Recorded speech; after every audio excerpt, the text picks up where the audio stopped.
Wise once said, "Your imagination is not a toy. It is not a place for idle dreams or careless wandering. It is the secret channel through which God whispers. It is the ear behind your ear, the vision behind your eyes." Every man who has ever received a great calling, every woman who's ever walked with a fire that others could not explain, heard something no one else could hear. And it was not through noise, it was through silence. It was not through logic, it was through faith. And the faculty that received it was imagination.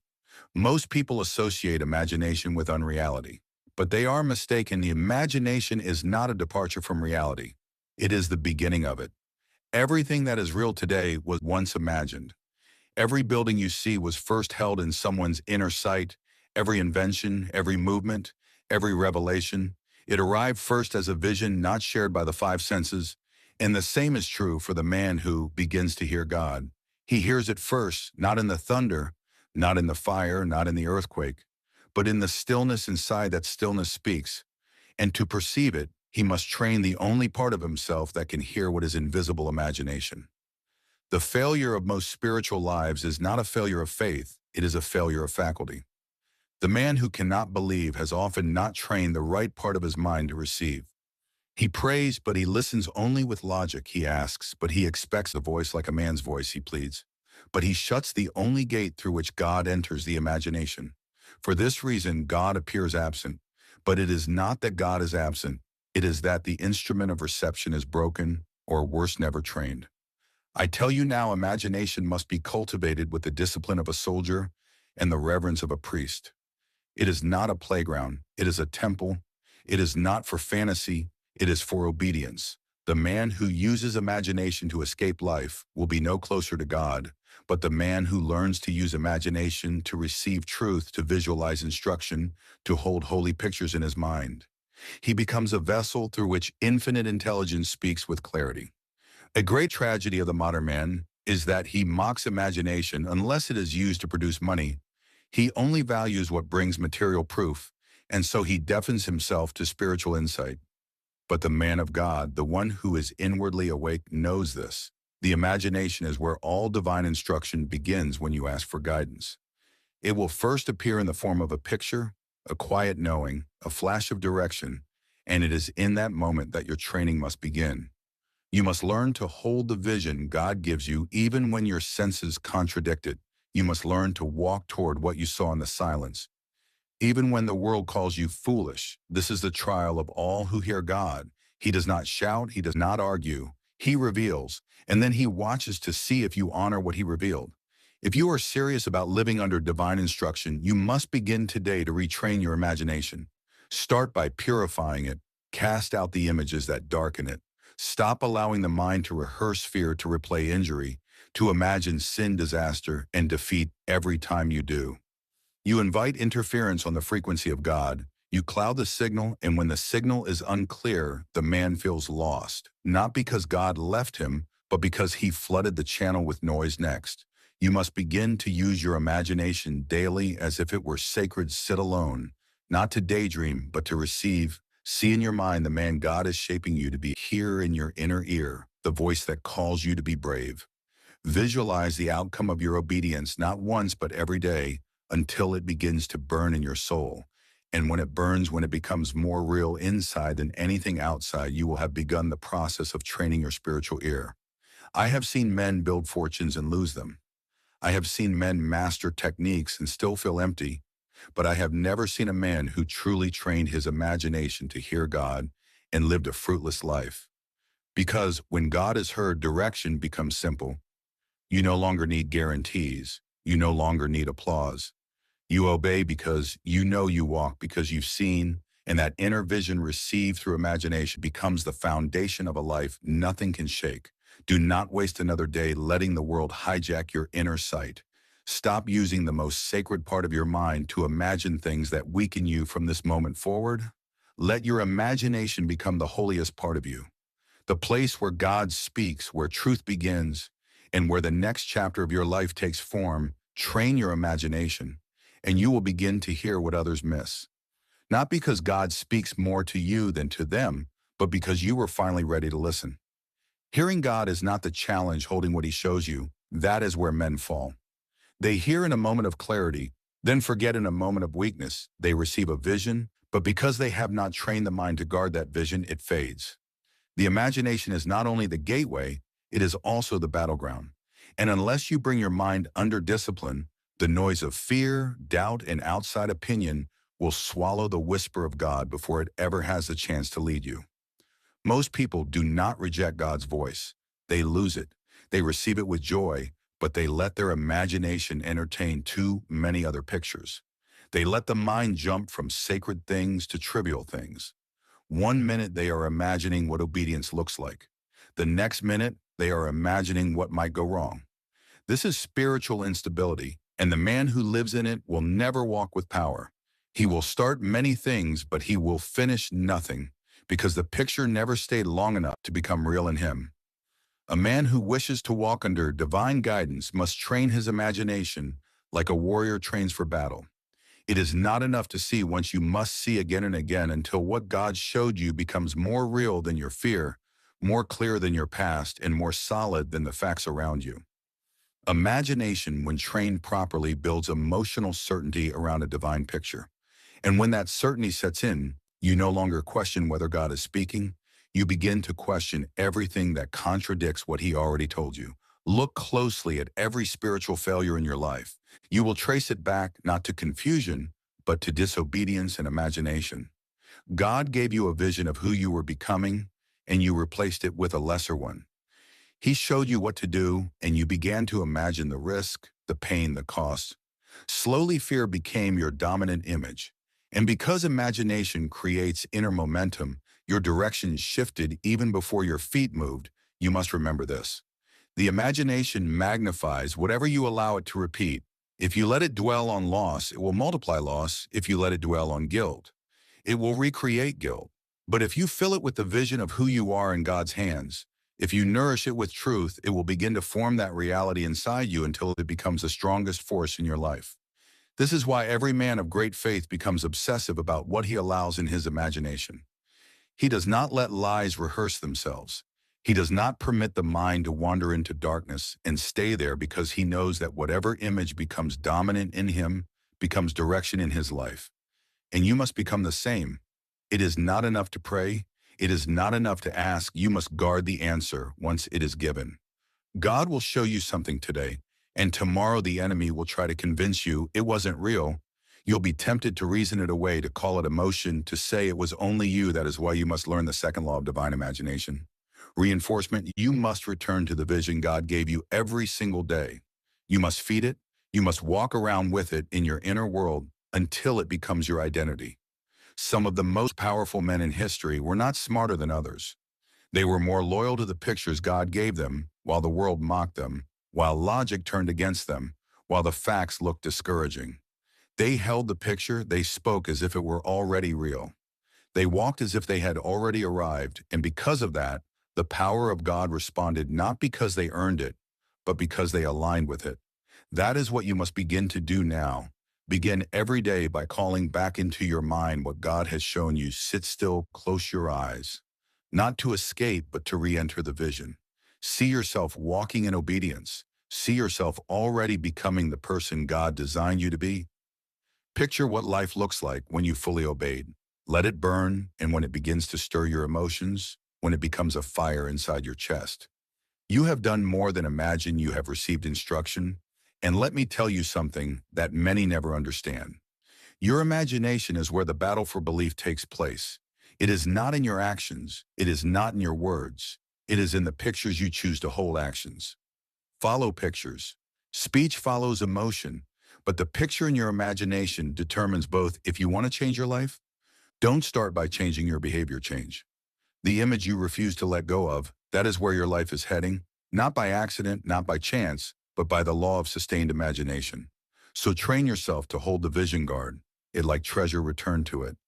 Like scripture, and when the winds of doubt come, stand tall, not by arguing, not by begging, but by seeing again what God has already shown you. This is the secret to walking with spiritual power. You do not let go of the picture, you let go of everything else, and when you do, you will discover something astonishing. Your body begins to move in the direction of that image. Your habits start to match it. Your language begins to affirm it. And eventually the life you once only saw becomes a life you now live. Not because you forced it, but because you held it, because you trained your imagination to stay loyal to the vision God placed inside you. This is your task. Now hold the vision. Let the world change. Let the facts shout. Let fear rise up. But you do not let go. That is how God trains those he plans to use through vision, through testing, through persistence of imagination. The man who passes this test becomes dangerous because no one can talk him out of what God already told him long before anything changes around you. Something must change within you, and when God is about to shift your life, he does not begin with your circumstances. He begins with your vision. He plants an image subtle but divine. He shows you a scene not yet visible to the world, a moment, a future, a place, a person, and he watches. Will you keep it? Will you treasure it? Will you make room for it within? Even while everything outside seems unchanged or even worse, opposed. Many men reject divine instruction because it doesn't come as a command. It comes as a picture, and the undisciplined mind calls it fantasy. But it is not fantasy, it is prophecy. It is the seed of God's future spoken through the language your soul can understand. Imagination. God often answers prayers with visions, not explanations. Because a picture bypasses the noise of logic. It reaches straight into the part of you designed to believe, not argue. And if that picture is honored, fed and not betrayed, and it becomes the blueprint of your future, do not wait for events to confirm what God has already shown you in spirit. That is not faith, that is delay in disguise. Most people wait for something to happen before they believe it was God speaking. But the ones who walk with true power are those who believe the moment they see, not with their eyes, but with their inner sight. They see in the secret and obey in the open. That is what makes them rare, and that is what makes them dangerous. Look at every man who has done something the world called impossible. Study his path. You will find that before he acted, he saw; before he built, he envisioned, and often he had to carry that image alone, ridiculed, doubted, and misunderstood. But he carried it anyway because the vision became more real than the criticism, more solid than the facts, more alive than the world's approval. And that, my friend, is what separates the chosen from the common. The ability to carry the image God gave you without asking the world for confirmation. Your imagination is the place where God rehearses destiny before it arrives. He shows you glimpses, not to tease you, but to test your stewardship. Can you handle seeing something great without rushing it? Can you bear the weight of a picture that looks nothing like your current life? Can you trust that what you saw was not you trying to inflate yourself, but God inviting you to rise to many and pray for answers? But when the answer comes as a vision, they dismiss it. They say, that's too big, or that could never be me. And in doing so, they discard the very voice of God. They were waiting for a voice from the sky, not a vision in the soul, but God speaks in pictures first. Because pictures require you to participate. You must imagine it daily. You must align yourself with it. You must protect it, and that participation strengthens your faith. The picture trains your belief before the outcome trains your eyes. And I tell you, when God gives you a picture, it is not merely a suggestion. It is an assignment, a command without words. It is holy ground. It is to be treated with the same seriousness as a spoken law. The picture in your imagination is the first form of obedience. If you neglect it, if you replace it, if you trade it for something safer, you are not merely changing your mind. You are stepping out of agreement with God's vision. So train your imagination to give reverence to what God shows you. When the picture comes, stop everything. Sit with it. Study it. Speak it back to yourself. Imagine the sounds in that scene. Imagine how you walk in that version of yourself. Picture the details until they become emotional reality. And when you do this daily, the picture grows. It begins to pull you. It doesn't need to be forced. It becomes momentum in your soul. Eventually, you will no longer need motivation. You will feel led. That is the sign you've crossed from dreaming to believing. You no longer push yourself. You are pulled by something larger, something sacred. That pull is the movement of divine power behind the image. God planted. Understand this. Most people never change their life because they never change their dominant picture. They wake up with the same image of limitation. They go to bed rehearsing failure. They imagine rejection. They expect betrayal. They visualize defeat. And then they wonder why they can't feel God.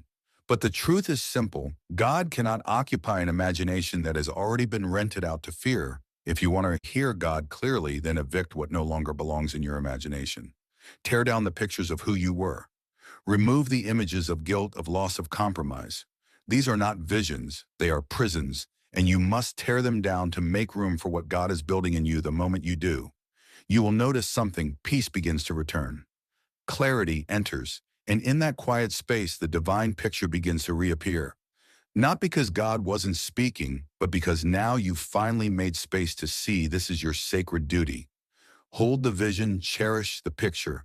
Do not trade it for what is familiar. What God shows you in the Spirit, He intends to build in your life, but He will not force it. He invites in only those who accept that invitation with the full force of imagination, with discipline, with silence, with loyalty. Only they ever arrive at the place others said could not exist. And when you arrive, you will not be surprised. You will not be shocked. You will not say, I can't believe this happened. Because you already lived it in your mind. You already walked it in your inner world. It was already real, and now it has simply caught up to you.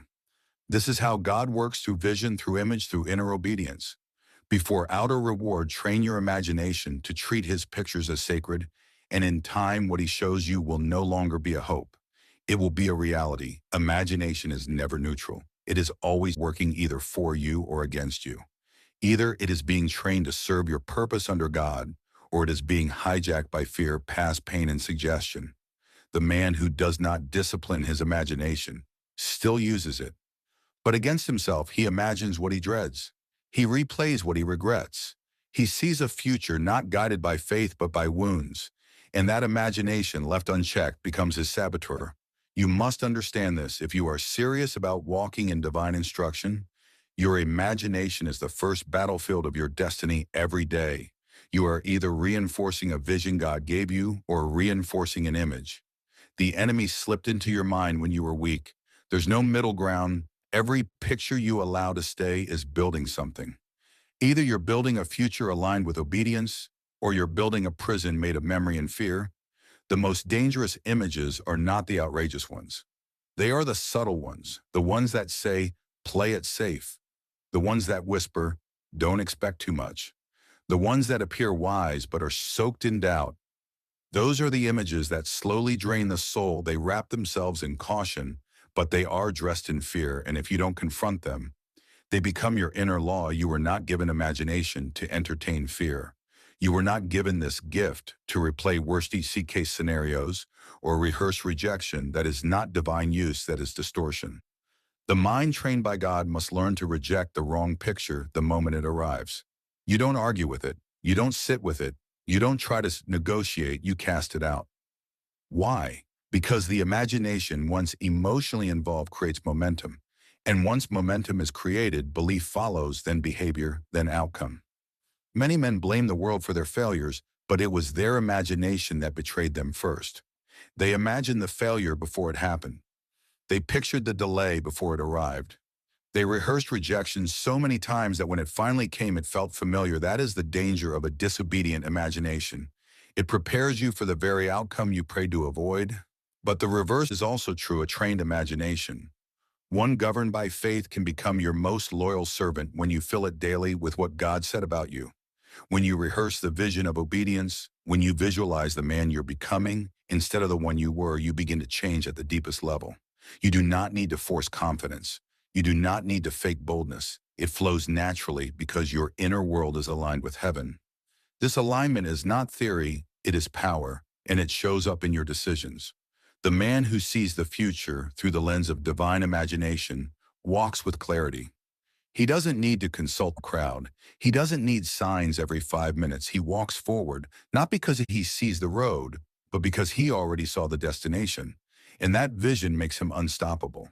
So ask yourself today, what image is dominant in your mind right now? Who put it there, and why are you letting it stay? These are not small questions. They are the difference between being guided by God or being controlled by fear. Your life will always follow the picture you've committed to most. And that commitment is a choice you must remake every day. Start now. Cast out the false picture, the one that says you're too late, too broken, too small. Reject the image that only prepares you for disappointment. Replace it with what you know God has shown you. It may not look logical, it may not yet match your life, but it is truth, and truth must be chosen long before it becomes visible. This is the discipline. Don't just hear God rehearse what he said. Don't just believe in him. See what he showed you. Let your imagination become a servant of heaven. Let it be filled with nothing except what God is building in you. Because if you don't train it, someone else will. And if you don't fill it, the world will. And what the world gives you is always smaller, weaker, and further from truth than what God placed inside you from the beginning. Choose today. Imagination will never rest. It's working now. The question is, who is it working for? The greatest threat to your spiritual imagination is not lack of ability. It is contamination. The world trains you from the time you are young to shut down what is unseen, to worship what can be proven, to rely only on what can be measured. But God does not speak through measurements, he speaks through mysteries. And unless your imagination is kept clean, kept open, you will walk through your whole life asking why God feels silent, when in truth he was speaking all along. But you had no spiritual ears left to hear. Understand, this imagination is not childish, it is holy. It is the bridge between your natural mind and the mind of God. When you were a child, you saw without limits. You believed in what could not be seen.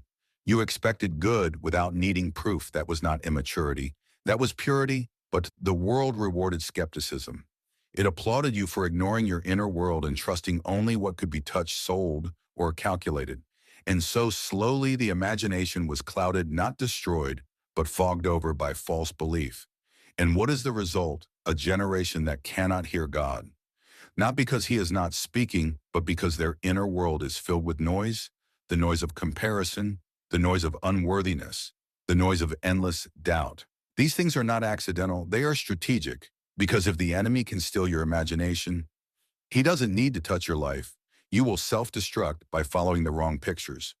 Every time you imagine that you are unwanted, you create momentum toward isolation. Every time you imagine that your past defines your future, you begin to rewire your own belief systems toward defeat. Every false image held in the mind long enough becomes a prophecy, and every prophecy you accept in your imagination becomes a direction in your behavior.